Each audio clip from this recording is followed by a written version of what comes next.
자, 이번 축구토토 14회차, 프로토 28회차에 등록되어 있는 K리그1 승부 예측 5경기를 분석해보도록 할 텐데, 먼저 토요일 경기 수원 대 인천 경기. 수원은 비록 2연패를 당했다고는 하지만 희망적인 요소가 꽤 있습니다. 그 중에서도 새롭게 영입한 이 크루피치 선수의 제공권 활용, 이번 경기 인천 경기에서도 나름대로 활용할 만한 가치가 있을 것 같다는 생각이 들고, 무엇보다도 수원의 터줏대감 이 염기훈 선수의 중원에서의 활약 여부, 이번 경기에서도 좀 기대해볼 만한 요소가 될 것 같다는 생각이 들어요. 여전히 이 좋은 볼 배급 능력, 볼 전달 능력을 통해서 중원을 잘 활용하는 능력을 가지고 있는 염기훈 선수이기 때문에 이 선수의 활약 여부, 그리고 크루피치의 제공권 활용이 어느 정도 잘 이루어질지 기대해 볼 수 있을 것 같다는 생각이 들긴 들어요. 다만 이제 이번 경기에서도 안토니스 선수가 1라운드 퇴장 징계로 출전을 할 수가 없다는 점, 그리고 한희권 선수 역시 지난 경기 2라운드 경기에서 부상 의심 장면이 나온 만큼 이 선수가 과연 출전할 수 있을지 어떨지도 좀 불확실하다는 점이 좀 아쉬운 점으로 작용할 것 같다는 생각이 들어요. 그리고 김건희 선수, 여기에 적어놓지는 않았지만 김건희 선수도 아직까지는 좀 출전할 수가 없다는 그런 기사를 봤기 때문에 수원의 공격적인 면에서 카드가 좀 적다는 면에서 수원에게는 좀 아쉬운 점으로 작용할 것 같습니다. 여기에 이제 타가트 선수, 지난 시즌 득점왕이었던 이 타가트 선수가 아직까지도 좀 결정력 면에서 회복이 좀 덜 된 모습을 보여주고 있기 때문에 이 타가트의 경기력 회복 여부가 이번 경기 승패에 있어서 상당히 중요할 것 같다는 생각이 듭니다. 자, 반면에 인천의 경우에는 팀 내 득점력에 가장 큰 기여를 하고 있는 무고사 선수가 0점 조준이 슬슬 잡혀가고 있다는 것이 눈에 띄는 요소로 작용하고 있기 때문에 무고사 선수의 0점 조준이 이번 경기에서 얼마나 잘 될 것인가. 자, 그리고 2게임 연속 무실점, 그리고 공격력 면에서도 2게임 무득점에 그치고 있는 이 인천의 양날의 검이 이번 경기에서 어떻게 작용할 것인가.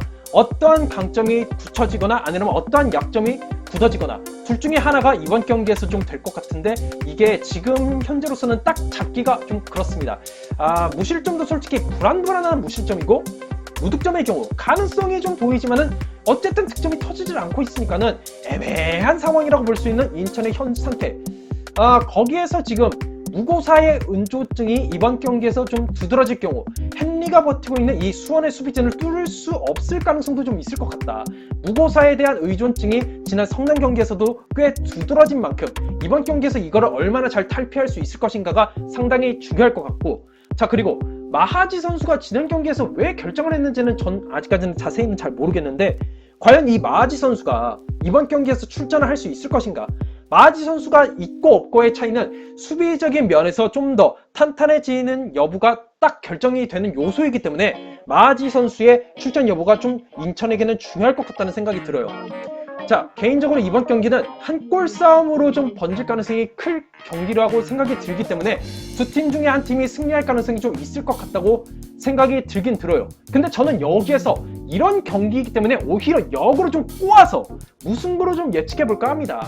지금 현재 양 팀 모두 결정적인 면에서 좀 문제점을 드러내고 있기 때문에 결정력 부재로 승부를 가리지 못할 것 같다고 전 생각을 합니다. 그래서 저는 이 경기 인천이 2연속 무승부임에도 불구하고 다시 한 번 더 승부를 거둔다에 좀 더 무게를 실어볼까 생각하고 있습니다.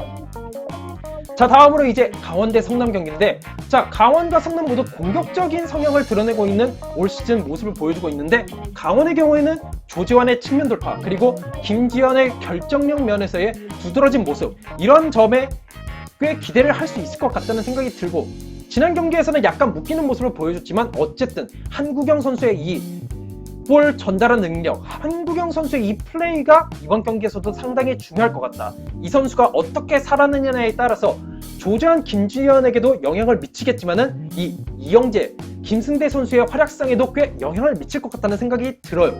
특히나 김승대가 라인 브레이커로서의 이 역할을 잘 하는 데 있어서 한국영 선수가 얼마만큼 중원에서 진두지휘를 하느냐가 상당히 중요할 것 같다는 생각이 들어요. 이 선수가 이번 경기 성남이 그래도 상주보다는 좀 압박이 좀 덜 빡셀 것 같아서 괜찮은 모습을 보일 것 같은데, 일단은 한번 한국영 선수의 활약상 어떨지 지켜볼 필요가 있을 것 같다는 생각이 들어요. 자, 그리고 저는 개인적으로 이 정석화 선수, 분명히 강원에서 한때 에이스로서의 모습을 보여줬다. 팀 전력에 확실한 밑받침이 되는 모습을 보여준 선수라는 것은 알겠는데 지금 현재까지 두 게임을 봤었을 때 정석화 선수가 좀 부진한 모습을 보여주고 있다고 전 생각이 들거든요. 굳이 이 선수를 이번 경기에서도 선발로 쓸 필요가 있을까? 차라리 김지현을 중앙에 놓고 김승대와 함께 번갈아 가면서 측면과 중앙을 오가면서 이렇게 쓰는 것이 낫지 않을까? 정석화의 선발 여부가 이번 경기 나름대로 좀 중요한 요소로 작용할 것 같다고 저는 생각이 들고요. 그리고 여전히 뒷공간 노출 위험성이 높은 강원의 너무 높은 라인 끌어올리는 요소, 요것이 수비적인 면에서는 문제점을 드러낼 것 같다는 생각이 들기 때문에 이런 점을 승부 예측하는 데 있어서 좀 중요한 요소로 여전히 잡아야 될 것 같다는 생각이 들어요. 특히나 성남의 경우에는 최병찬 선수의 침투 능력, 거기에 교체 카드 중에서 상주에서 기량을 좀 끌어올린 송시우 선수의 스피드가 강원에게 좀 통할 가능성이 있을 것 같다는 생각이 들기 때문에 이런 성남의 공격력도 조금 눈여겨볼 필요가 있고, 그리고 노장 양동현 선수의 활약 여부, 이 선수가 결정력 면에서는 최병찬이나 송시우에 비해서 더 나은 모습을 보여주고 있는 선수이긴 한데 후반으로 갈수록 강원의 주력 선수들에 비해서 나이가 좀 많은 만큼 체력적인 면에서 문제점을 드러낼 것 같다는 생각이 들기 때문에 이 선수가 초반에 어떤 모습을 보여주느냐, 이것이 좀 중요할 것 같다는 생각이 들어요. 그리고 성남의 경우에는 제가 앞에서도 2라운드 승부 예측에서도 언급했다시피 수비적인 면에서 지난 시즌에 비해서는 좀 떨어져요. 특히나 인천 경기에서 특히나 드러났던 문제점이 측면 수비. 이 측면 수비에서 좀 문제점을 드러내다 보니까는 강원이 특히나 조재환의 측면 돌파, 그리고 이영재나 김승대 선수가 라인을 침투해 들어가는 것에 능한 선수들이잖아요. 이런 것에서 성남이 좀 당할 가능성이 있다. 특히나 저는 개인적으로 이번 경기 가장 큰 관전 포인트는 성남이 과연 앞에 광주나 인천을 상대로 했던 그 공격적인 성향을 강원 상대로도 보여줄 것인가. 이게 자칫 잘못하면 대량 실점으로 이어질 수 있는 자충수가 되는 전술이 될 수 있다는 생각이 들기 때문에 과연 성남이 이번 경기에서는 김남일 감독이 어떤 전술을 갖고 갈 것인가, 이것이 중요할 것 같다는 생각이 들어요. 자, 이번 경기 과연 양 팀의 약점이라고 할 수 있는 수비력, 이 수비적인 약점 노출이 누가 더 뚜렷할 것인가에 초점을 맞춰서 승부 예측을 좀 해봐야 될 것 같은데 저는 개인적으로 성남의 측면 수비가 좀 더 두드러지지 않을까. 특히나 강원의 홈 경기인 만큼 이번 경기 강원의 승리로 좀 더 무게를 실어보도록 할 생각입니다. 자, 이제 상주 대 광주 경기, 이 경기 짧게 언급하겠습니다. 상주승. 왜? 광주가 지금 두 경기 이긴 하지만은 지금 현재 보여준 경기력, 공격과 수비보다 1군급 경기력이 아니에요. 지금 경기력은 솔직히 2부 리그로 다시 내려가서 2부 리그 팀들과 대결해 봤을 때 상위 중위권에 있는 팀들 상대로도 고전할 만한 경기력이다. 솔직히 상주 홈이기도 하고 문선민 체력 비축했겠다. 김태현 감독도 이제 뭔가 좀 전술상으로도 뭔가 좀 어떻게 해야 될지 대비가 된 상황이기 때문에 광주를 충분히 공략할 수 있을 것 같다는 생각이 들어서 상주승으로 그냥 가보도록 하겠습니다. 자, 전북 대 대구 경기, 약간 골 때리는 경기입니다. 이 경기가. 자, 일단 전북 경기 벨트비크가 득점에 성공을 하면서 약간의 좀 갈증 해소를 시켜줄 만한 공격적인 카드가 생겼다는 거, 타겟형 공격수로서 활약을 기대해 볼 수 있다는 점에서 저는 개인적으로 이거는 분명히 좋은 요소로 작용할 것 같다는 생각이 들어요. 특히나 전북이 조규성보다는 벨트비크에게 좀 더 초점을 맞춰서 선발 카드를 좀 꾸려보면 어떨까라는 생각을 저는 개인적으로 한번 가져보게 되고요. 자, 그리고 손준호 선수의 프리킥 감각이 지금 상당히 좋습니다. 직접적인 슈팅이나 아니라면은 세트피스 상황에서 손준호 선수의 프리킥 올려주는 것에서 모든 면에서 좀 기대해 볼 수 있는 여건이 되고, 거기다가 한교원과 김진야 선수가 측면에서 어떻게 침투에 들어가느냐, 요거 정말 중요할 것 같습니다. 두 선수가 지난 경기에서 특히나 이 측면에서 침투에 들어가는 모습이 상당히 날카로웠기 때문에 이런 점에 있어서 이 두 선수의 활약상 이번 경기에서도 충분히 기대해 볼 수 있을 것 같다는 생각이 들어요. 대신에 조규성과 쿠니모토 전 소속팀에서 나름대로 한 방을 가지고 있었던 이 두 선수가 아직까지는 결정력 면에서 아쉬운 모습을 드러내고 있고, 거기다가 이용 선수가 수비 위치 선정에 있어서 좀 불안한 모습을 보여주고 있어요. 상대 선수가 볼 가지고 있는 그쪽으로 너무 치우치는 모습을 보여주고 있다 보니까 정작 자신의 위치에서 공간을 노출하면서 침투를 허용하는 모습을 보여줄 것 같다는 생각이 들기 때문에 이런 점에서 좀 위험 요소가 분명히 작용할 것 같다는 생각이 들어요. 특히나 대구의 에드가와 세징 김대원 선수가 경기력이 많이 올라온 상태거든요. 김대원의 측면 돌파 능력, 그리고 에드가 선수가 중앙과 측면에서 슈팅 감각이 꽤 괜찮기 때문에 이 두 선수가 이용을 충분히 공략할 만한 요소가 될 것 같다. 그리고 대한 선수가 교체로 출전하고 있다고는 하지만 교체로 출전해서 존재감을 분명히 과시하고 있는 상황이기 때문에 이 대한 선수의 조커 활용도 전북에게 있어서는 꽤 리스크로 작용할 것 같다는 생각이 들어요. 자, 대신에 츠바사 선수가 2라운드에서 근육 경련이 올라오면서 결정할 가능성이 높다는 거. 거기다가 세징야 선수가 확실히 슈팅 감각은 어느 정도 좀 끌어올렸다고는 하지만 아직까지는 돌파 면에서나 침투 면에서나 완전 좋은 폼까지는 아니라는 생각이 들어요. 세징야의 이 폼도 완전하다고는 볼 수가 없다. 그리고 정태욱 선수, 중앙 수비수를 맡고 있는 이 정태욱 선수가 벨트비크 상대로 어떤 수비를 볼지 솔직히 좀 의문이에요. 솔직히 벨트비크의 체격 조건을 생각했을 때 정태욱 선수가 제공권에서 수비력이 완전 좋다고 볼 수 없기 때문에 이 정태욱 선수의 수비력도 약간은 좀 약점으로 작용할 가능성이 있다는 거.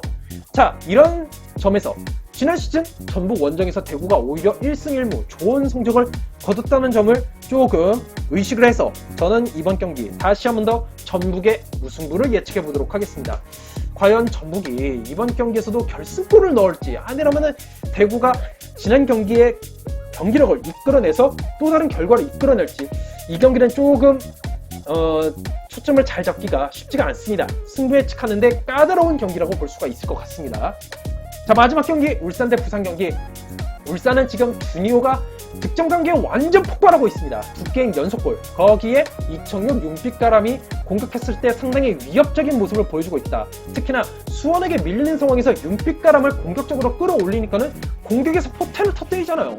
뭐 물론 운도 따랐지만은 그래도 어쨌든 이청용, 윤빛가람의 공격 가담 시 위협적인 모습도 좀 눈여겨봐야 될 것 같다. 그리고 이상원 선수, 울산의 영건 이상원 선수의 과감한 돌파가 주니오 선수에게 또 다른 공간 창출을 만들어내는 요소가 될 수 있을 것 같기 때문에 이 이상원 선수도 좀 눈여겨볼 필요가 있을 것 같다. 이 이상원 선수도 울산에게 전력의 큰 보탬이 될 것 같다는 생각이 들어요. 자, 그리고 울산에게 약점이라고 한다면 역시나 이 수비입니다.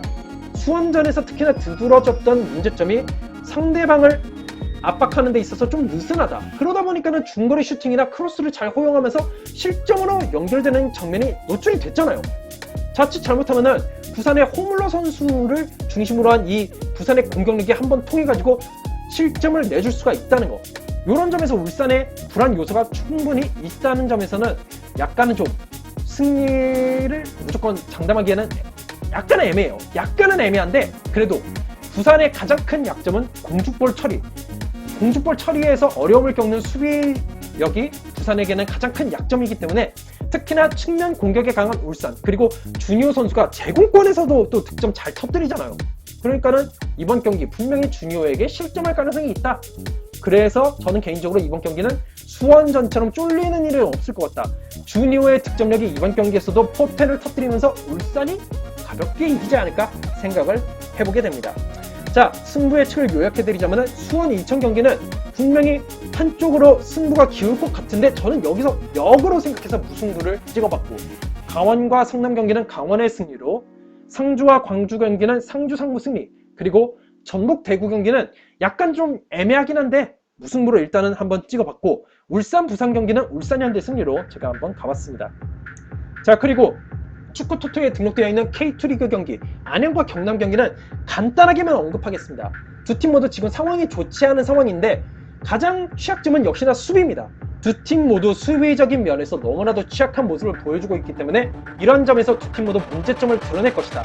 대신에 경남이 득점력 면에서는 안양보다는 좀 더 좋은 모습을 보여줄 것 같다. 특히나 서울 이랜드 경기에서 경남이 세트 연계 과정에서 좀 더 좋은 모습을 보여주고 있다 보니까 경남이 득점력 면에서 좀 더 우세한 면모를 보여줄 것 같고, 특히나 안양이 지난 두 경기에서 패배했을 때 모두 후반전에 실점을 내주면서 경기에서 패배를 했었다.